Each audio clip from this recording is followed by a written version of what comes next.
Mote na bino bandeko bosili bakokola na ngai partout mokili mobimba liboso ya etandeke na bino na tombele bino bolandi bolamu ya émission na biso panzan teke oyo toko panzan teke penza na sango ya Congo po akotalisa bino nini makoleka na mboka na biso Congo. Lelo penza bandeko na kozala be mokuse po akopesa bino bansango nini penza makoleka lelo na kati ya mboka na biso pe nini sengeli tosala. Bandeko soki bomoni nga na yeboye na bimaka pamba te po akofunda na ende kofunda kopanya nteke na oyo etali ce qui se passe par rapport ya ba gouverneur élection ya ba gouverneur na mboka na biso Congo. Na likamba kokamwa bandeko na ngai na komona ba député ya PPRD na ba cadre ya PPRD ba s'opposer na ba élection ya ba gouverneur ba lobite et kabwami mabe ba kaboli motako mabe to yambo to panza penza to fungola nteke na biso na kosenga bandeko bakolanda ngai basabone et puis pour aimer émission et partager yango lokola bomeseni po to panza teke to banini esengeli kosala po akobenga na bayimboka ya mabe to pe ba traître to bengi na lopoto ya mboka na biso Congo. Sans plus tarder bandeko ba député kokama batu bakokwa ba député to pe ba cadre ya PPRD bazangi soni to pe mosisa ya soni ezaka moto surtout na kati ya nzoto. Nous lobaka toujours te peuple congolais et un peuple moko oyo tozalaka naïf parce que nous ne sommes plus et kozalaka lisusu te naïveté wana ese esili beto telema nde tozwaki mokano ya kotelema po akobundisa bandoki ya Congo to mpe badongolo misu ya Congo bazalaka na kati ya Congo. Mpona nini banobi bandoki ya Congo nafungola mwa parenthèse ya nteke moke bobi ndoki ya Congo ezalaka ye moko congolais oyo bandeko nyonso bakasela balobaka linyamo eliaka lidesu eyaka be na kati ya lidesu. Kotala moto lokola un congolais oyo lelo boye nafongoli parenthèse ya nteke moke bandeko po ekoki koleka ngai boye te. Kotala un congolais traître ake kosangana to mpe kokoma mwana ya bitinda to mpe ya mosala ya Paul Kagame po akoluka ndenge nini ya kokweyisa Congo to mpe akobalkanize Congo bakata beteni na lobi wana congolais ya modele nini ali ndoki ali be na maseke azali na mokila esika nde esengeli zamba lokwa banyama ala moto ya bongo azali komerite te afanda esika moko na bakongomani to pe tolimbisa bobi likamba kolimbisa yango na bakanambe kabila bafandi à l'aise awa na Congo likamba kolimbisa bakatumbi babobi batebele bafandi na Congo likamba kolimbisa bato basali mabebele na Congo bazali moto lokola nafunga pe teke moke moto lokola Janine Mabunda o penza ye ayebi na kobomba kilomoto bandeko na fungo bino à nous revoir bientôt na vérité sur or ya kilomoto ye moto abaki na ko représenter Kanambe politique Kanambe Kazemberebe na kombo Joseph Kabila Kabange na tina koluka koyiba to pe mosolo ya mboka bayibi pe batekaki or ya kilomoto bato alolenge na ce sont des sorciers bato modèle yana bazali bandoki ya Congo bazali ko mériter même pas grâce ya Congo parce que bakoboma non seulement le Congo mais le Congo na bato na kati ozali bondoki ya makasi na kangi parenthèse na mwa nteke moke na fongolaki yango siko na zongeri ba député topé ba cadre ya PPRD oyo basangi mosisa ya soni bande kongai na yo to mituna nini o bango bazali koka kowelela susu ba poste na gouvernorat balobi te tata mokonza kota likambo ena tata mokonza kokota te eza likambo bino na pepe parce que ba gouverneur batabimisaka bino ba député bino bato batia bino eza population tout eza likambo ya liso likolo ya liso bandeko bato ti bakochange manda élection ya bagouverneur ekosalama PPRD rien que lui-même FCC sur 26 provinces, qui 24 provinces. Sur 26 provinces, qui 24 provinces. 2 provinces etikali ezaki dans l'IDPS. Si vous voyez bisanga sur 24 provinces au PPRD à Zui. To FCC azwaki. Nini oyo ya malamu to ya motuya oyo bango basali pona mboka na biso Congo. Nani oyo abonisi mboka? Nani oyo atongi? Ezaki cadeau ya ba poste ya gouvernement o ba pesa ki bango kwa motokola Zoé Kanambe. Ayebi ata ko bana français te. A ko défendre pour biso toza langue officielle ya mboka c'est français. Sur ceux qui sont étrangers ba akoloka ko défendre ko na monori. Kiswahili ya bora wa Tanzanie to ya Rwanda. Ezali pasi pe mawabande ko ngai tangu toko sosolate kotala bato ya modèle kani ba yibi bongo déjà belé na pouvoir mais bazali ko luka lisusu ko zonga na pouvoir. Cette fois-ci peuple congolais faut savoir dire non. Même si mobeko li konde ezali ko obligé te sengeli ko kabola o sengeli ko kabola bato ba kabola bato ba saka mosa malamu.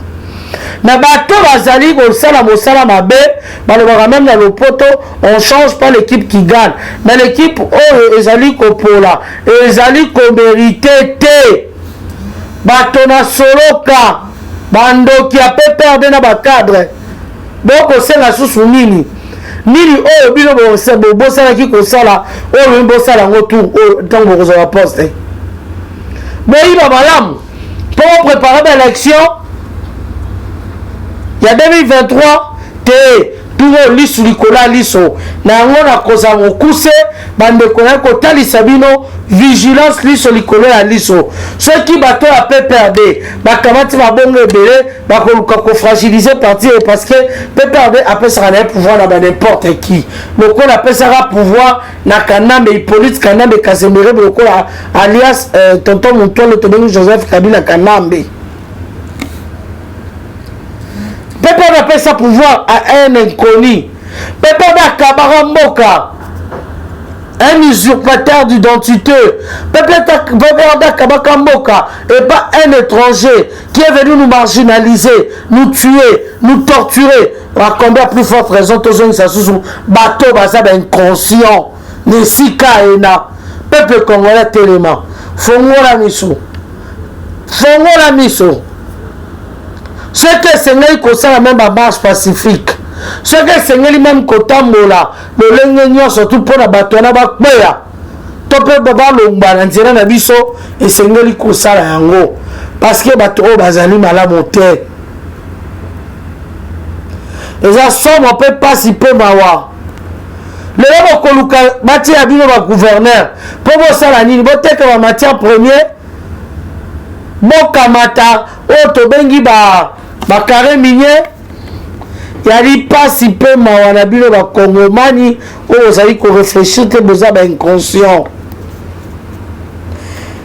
eza pasi bandeko ndanti na endanga na kosenga kutu mokonzi ya mboka chef de l'état président de la république grand frère na ngai mokonzi s'il vous plaît yokambela na ngai na est le ba nommé ba gouverneur ba le Canada élection na ko senga ba nommé ba militaire état de siège qui est dans toutes les provinces ya est du Congo. Ce qui est état de siège to peut ba tira gouverneur généraux le corps état de siège na ba poste na ba province surtout oyo ezali ba province ya est ya Congo bokomona bondoki ndenge ekosila bokomona ndenge guerre ekokoma na suka bokomona kindoki ya Kagame ekosila na bato na ye infiltré eza pasi pe mawa nga na eki kopanza nteke na ikosala bozoba te na ikosamize na bino na bandeko wana ba inconscient te bandeko. Le député du PPRD et le cadre s'opposent aux élections. Il y a gouverneur. Il y a gouverneur. Mais ça dit mawa. Tout n'a bino mo comme on que le kata la Gentino Saligny. Parce que ça la ville à Kinshasa. Ah, Gentino depuis qui vit à Kinshasa Saligny. On dit qu'on a 32 millions de dollars. ezali projet bapesaki ya opération 0 trou yo na kati ya mboka na biso mokonzi Félix apesi abimisi mbongo ntina te mosala esalama sikoyo boni yo ndeko Gentini osali mosala nini ya malonga to okoservir nani Gentini Ngobila okoservir peuple to okoservir mokonzi na yo tobengi Hippolyte Kanambe Kazemberebi ebongo ozali yo moko te bametre bakuluna par-ci par-là ozokomaîtriser ville ya Kinshasa te ebongo sikoyo bapesa bino susu bazongisa bino baprovince ekozala nde bujoba peuple congolais telema tozonga na nzela s'il s'agit tozonga na nzela tozonga na nzela mpona koarrache bien-être ya mboka na biso mpona koprotege étendue ezali le Congo mpona kobatela yango bandeko ezali mpasi mpe mawa yango na suki ya mokolo lelo naki kobetela bino mbela eye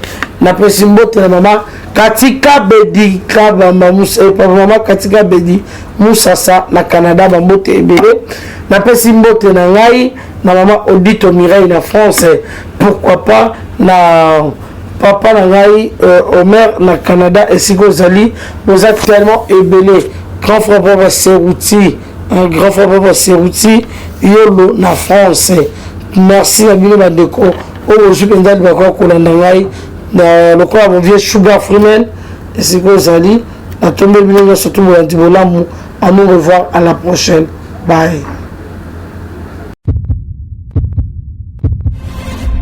Eshima, votre magazine qui bat au rythme de l'actualité. Une réponse à vos besoins en information, un éclairage dans divers domaines. Impartial, documenté, instructif. Eshima, au cœur de l'info.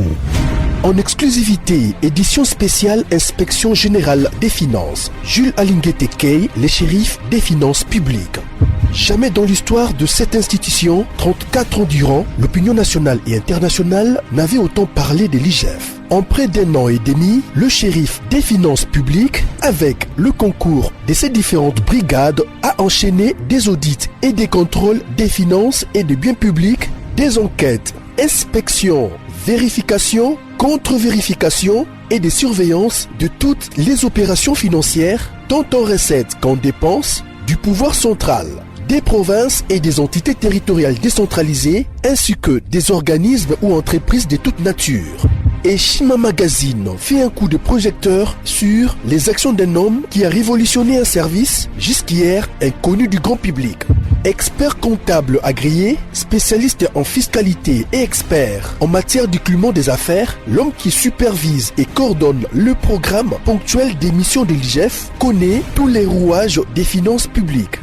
Retrouvez également l'interview exclusive au travers du micro de Thierry Kambundi. L'impact des missions de contrôle et d'encadrement sur la trésorerie de l'État et ses entités.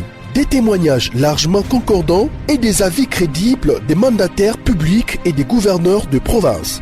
Fifi Masuka, gouverneur intérimaire de la province du Lualaba, ministre provincial des Finances Lualaba, le ministre provincial du budget Lualaba, Lambert Mende Omalanga, PCA des lignes maritimes congolaises, DG Lucien Ekofo de la SONAS et Gabin Loubipa de l'OCC.